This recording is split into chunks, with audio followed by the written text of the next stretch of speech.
Hello guys, welcome to our new channel G Ayurveda. आपको पता ही है, जैसे BAMS से रिलेटेड स्टडी मटेरियल यूट्यूब पर बहुत कम मिलता है, इसलिए हम ये सीरीज़ निकालने जा रहे हैं जिसमें हम हर एक सब्जेक्ट का वन शॉट लेक्चर लाएंगे ताकि आपको उसमें आसानी हो जाए रिवाइज़ करने में और पढ़ने में। तो अगर आप ऐसे ही लेक्चर और चाहते हैं तो कमेंट बॉक्स में मुझे बता दीजिए कि किस किस चैप्टर के आपको वन शॉट लेक्चर चाहिए। तो बिना देरी करे अपना लेक्चर चालू करते हैं। तो पहला हमारा चैप्टर जो हम कवर कर रहे हैं वन शॉट में, वो है हमारा वात दोष। वात दोष में हम सबसे पहले पढ़ते हैं वात की निरुक्ति। वात की निरुक्ति तत्र वा गति गंधनियों रीति धातु से होती है। ये हमारा सुश्रुत संहिता के सूत्र स्थान का 21 चैप्टर का 15वां श्लोक है। तो इसमें देखते हैं कि वात शब्द की वा गति गंधनियों धातु से बना है। वात शब्द जो होता है वो हमारा वा गति गंधनियों धातु से बना होता है। उसका ये श्लोक है, आप लोग ये श्लोक याद कर लेंगे, ठीक है। तो गति से यहाँ पे मतलब है कि शरीर में गति करवाना, जैसे कि हमारी एयर है, इंस्पिरेशन है, एक्सपायरेशन है, ये सारी चीज़ों की जो है गति करवाता है, बहुत सारी चीज़ों की। और गंधनियों मानी हमारे जो हमें एक्टिवनेस उत्साह पैदा करता है, ठीक है। और प्रिकॉशन एक्सेट्रा सारी चीज़ें करता है, ठीक है। अगला टॉपिक आता है हमारा वात चैप्टर में, वात के स्वरूप व गुण, जर्नल प्रॉपर्टीज़। वात की जर्नल प्रॉपर्टीज़ क्या होती हैं, तो उसका हमारा श्लोक आता है, तत्र रूक्षो लघु शीतो खर सूक्ष्म चलो अनिलहा। तो यह है अष्टांग संग्रह के सूत्र स्थान का फर्स्ट चैप्टर का 28वां श्लोक। आप जो है किसी भी स्कॉलर का जो है श्लोक याद कर सकते हैं। बुक में बहुत सारे स्कॉलर के श्लोक दिए हुए होते हैं, जो आपको आसान लगे वो आप याद कर लीजिएगा। तो जो हमारी वात की प्रॉपर्टीज़ होती हैं वो हमारी होती है रूक्ष, ये आप श्लोक याद कर लेंगे।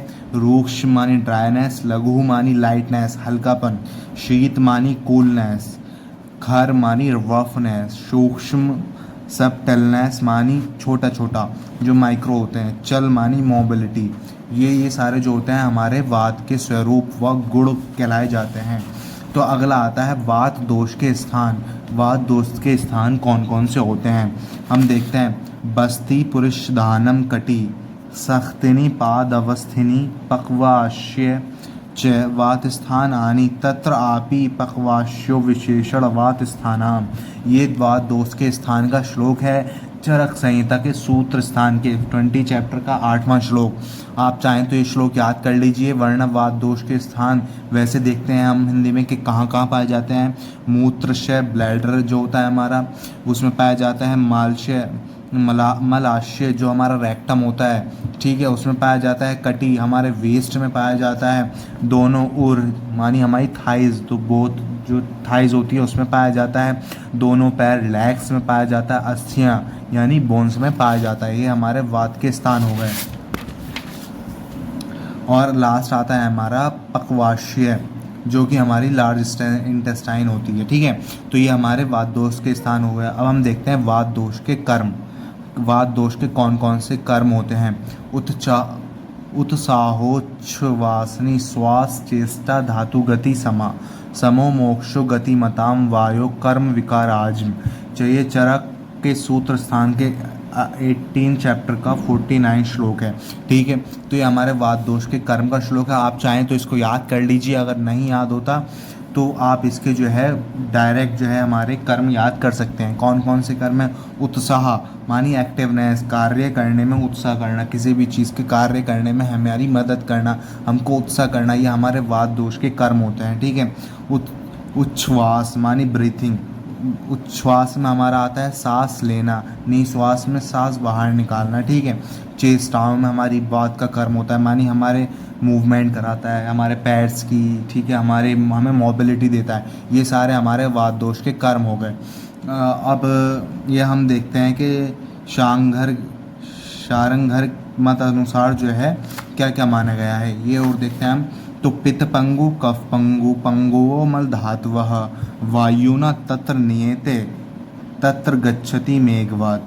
तो पित्त, इसमें इस श्लोक में क्या गया कि पित्त दोष और कफ दोष जो होते हैं वो पंगु होते हैं, माने स्थिर, इमोबाइल होते हैं, मतलब वो चल नहीं सकते। सिर्फ जो वात दोष होता है वही मोबाइल होता है, वही हमारी पूरी बॉडी में जो है एक से दूसरी जगह जाता रहता है। रस धातुएं भी पंगु होती हैं और पुरुष आदि मल भी पंगु होते हैं। जो हमारे स्टूल होते हैं वो भी हमारे पंगु होते हैं, मानी वो हमारे मूव नहीं कर सकते।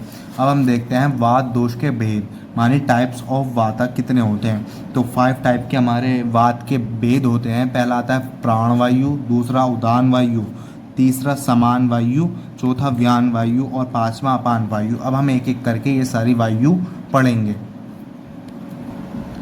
तो हम पहले देखते हैं प्राण वायु के स्थान व विशिष्ट कर्म। जितने भी हमारे टाइप्स ऑफ वात हैं, वात के जितने भी भेद हैं, उन सब के भेद के हम सिर्फ 2 ही चीज़ें पढ़ेंगे जो सिर्फ हमें पढ़नी है, जिसकी हमें ज़रूरत है। पहला उनका स्थान, दूसरा उसके कर्म। बस आप ये चीज़ याद कर लीजिए, बाकी इसमें से कुछ नहीं आएगा, ठीक है।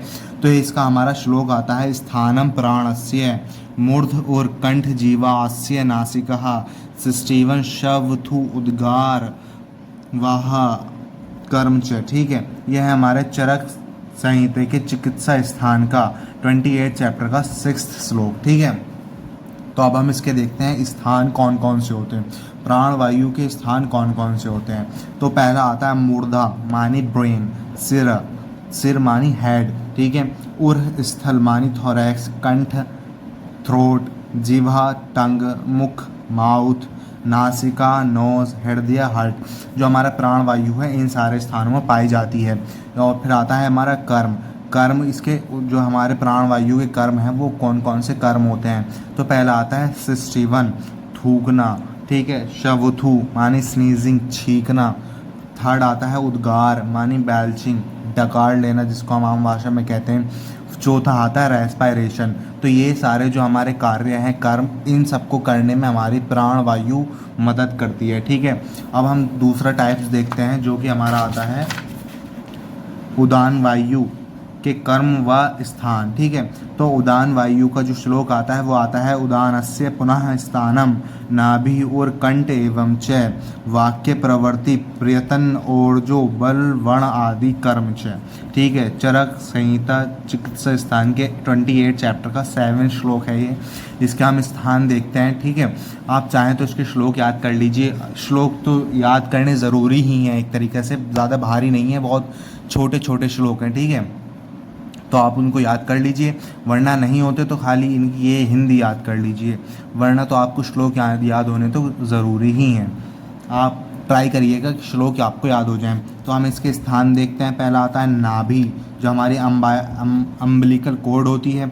उर्ह प्रदेश, हमने ऊपर देखा, जो हमारा थोरैक्स होता है। कंठ मानी थ्रोट होता है हमारा, नासिका नोज। ये सारे स्थानों में हमारा उदान वायु पाई जाती है। अब हम उसके कर्म देखते हैं। वाक्य प्रवृत्ति मानी हमारे बोलने में मदद करता है उदान वायु। प्रयत्न, किसी भी बोलने के प्रयत्न में हमारी मदद करता है। ऊर्जा, हमारे अंदर जो है एनर्जी लाता है, ठीक है। बल, बल लाता है, बल प्रदान करता है। वर्ण मानी जो है शब्द हैं वो पैदा करने में उदान वायु मदद करता है। और भाषण देने में भी हमारा उदान वायु मदद करता है। मेन चीज़ ये है कि जो हमारा बोलने से रिलेटेड काम है उन सारी चीज़ों में हमारा उदान वायु जो है उसके वो मदद करता है, उसके कर्म ये सारी चीज़ें होते हैं, ठीक है। हम थर्ड देखते हैं अपना समान वायु, समान वायु के स्थान एवं कर्म। तो इसका हम पहले वो देख लेते हैं श्लोक। स्वेद दोष आम्बु वाहिनी स्रोतांसी समधिष्ठितः अंतरग्नेश्य पार्श्वस्थ समानो अग्नि बलप्रदः। तो इसका श्लोक है चरक संहिता के चिकित्सा स्थान का 28 चैप्टर का 8वां श्लोक ये होता है हमारा। तो इसकी हम हिंदी देखते हैं। हिंदी का इसका हम स्थान और कर्म देखते हैं। पहला हमारा स्थान देखते हैं तो स्वेद वाह स्रोता, स्वेद हम जो है स्वेट को बोलते हैं। तो स्वेट सिस्टम ऑफ स्वेट, जितने भी स्रोतस होते हैं, मानी वेंस को मान लीजिए, आर्टरीज को मान लीजिए, हम स्रोत उन सारी चीज़ों को कहते हैं। जितने यहाँ पे हमारे स्वेट्स से रिलेटेड सिस्टम होते हैं वहाँ पर हमारा समान वायु पाया जाता है। दोषवाह स्रोत सिस्टम ऑफ दोषा से जितने भी रिलेटेड होते हैं वहाँ पर हमारा समान वायु पाया जाता है।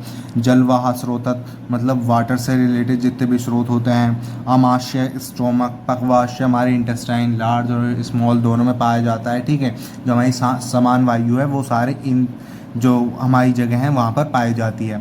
अब उसके कर्म कौन कौन से होते हैं? अग्निबल। अब अग्निबल क्या किसे कहते हैं? अग्निबल मानी हमारे जो आमाशय है स्टोमक में जो हमारी गर्मी रहती है उसको ही अग्नि कहते हैं।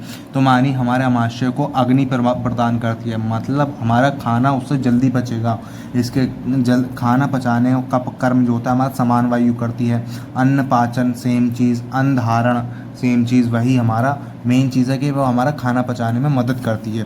ठीक है, अब हम देखते हैं व्यान वायु के स्थान व कर्म। व्यान वायु के क्या क्या स्थान है और क्या क्या कर्म है। तो इसका श्लोक हम पहले पढ़ते हैं। देहम व्यान पोति सर्व तु व्यानः शीघ्र गति निर्णयाम गति प्रसाद अशेप निमेश आदि क्रिया सदा। चरक के चिकित्सा स्थान के 28 नंबर का 9वां श्लोक है ये। इसके स्थान आते हैं सर्व शरीर, मानी ये हमारे होल बॉडी में पाया जाता है। दूसरा ये हमारा हृदय में पाया जाता है। इसके जो कार्य होते हैं वो कौन कौन से होते हैं? रस रक्त संवाहन, ये जो हमारा रस होता है, रस जो हमारा उसके बाद जो हम खाना खाते हैं उसके बाद जो हमारा स्मॉल इंटेस्टाइन में जो हम मॉडर्न में पढ़ते हैं कि हम हमारे स्मॉल इंटेस्टाइन सारे जो मिनरल्स हैं वो एब्जॉर्ब करती है। जो हमारे सारे मिनरल्स और सारी प्रोटीन ये सारी चीज़ें जो निकलती है हमारा खाना पचने के बाद उसको ही हम रस कहते हैं। रस और रक्त का संवाहन मानी उनको एक जगह दूसरी जगह ले जाने का काम हमारा व्यान वायु ही करता है। प्रसारण वही सेम चीज़ है, गति प्रदान करता है। ठीक है, उन्मेष निमेश मानी जो है हमारा आँख को खोलना और निमेश मानी आँख को बंद करना व्यान वायु से ही होता है। ये सारे हमारे व्यान वायु के कर्म होते हैं। ठीक है, तो अब हम देखते हैं लास्ट अपान वायु के स्थान व कर्म। ठीक है, तो अपान वायु के स्थान आप इसका श्लोक बुक में से भी देख सकते हैं। ठीक है, मैंने यहाँ पे लिखा नहीं है क्योंकि यहाँ पे जगह इतनी बची थी। ठीक है, और आप जो है बुक में से देख लीजिएगा, कोई ज़्यादा बड़ा श्लोक नहीं है, किसी भी एक ऑथर का श्लोक आप याद कर सकते हैं उसमें से। ठीक है, तो इसके स्थान देख लेते हैं हम। ये हमारा पक्वाशय मानी इंटेस्टाइन्स में पाया जाता है। दोनों वृषण मानी टेस्टिस जो होती है उसमें पाया जाता है। मूत्राशय ब्लैडर में पाया जाता है। मेड्र मानी पेनिस में पाया जाता है। नाभि अम्बिलिकल कॉर्ड में पाया जाता है। और थाइज में पाया जाता है। ठीक है, अब इसके हम कर्म देखते हैं। तो इसके कर्म कौन कौन से होते हैं? शुक्र का निर्गमन करता है। ठीक है, मूत्र का निर्गमन करता है, मतलब उनको एक से दूसरी जगह ले जाता है। मल का निर्गमन करता है और आर्तव का निर्गमन करता है। और शुक्र का मतलब होता है यहाँ पे स्पर्म और आर्तव का मतलब होता है यहाँ पे ओवम। ठीक है, और मूत्र और मल का तो आपको पता ही है, मूत्र हम यूरिन को कहते हैं, मल हम स्टूल को कहते हैं। तो आई होप आपको ये हेल्पफुल होगा। ये एक वन शॉट वीडियो था जो कि मैक्सिमम 13 मिनट्स का बना है। तो आई होप आपको समझ में आ गया होगा। ठीक है, अगर आपको ऐसे ही और लेक्चर चाहिए तो प्लीज़ आप हमारे चैनल को सब्सक्राइब कर दीजिए और कमेंट्स में बता दीजिए कि आपको किस चैप्टर पे जो है हमारे वन शॉट वीडियो चाहिए। Thank you, bye bye, take care.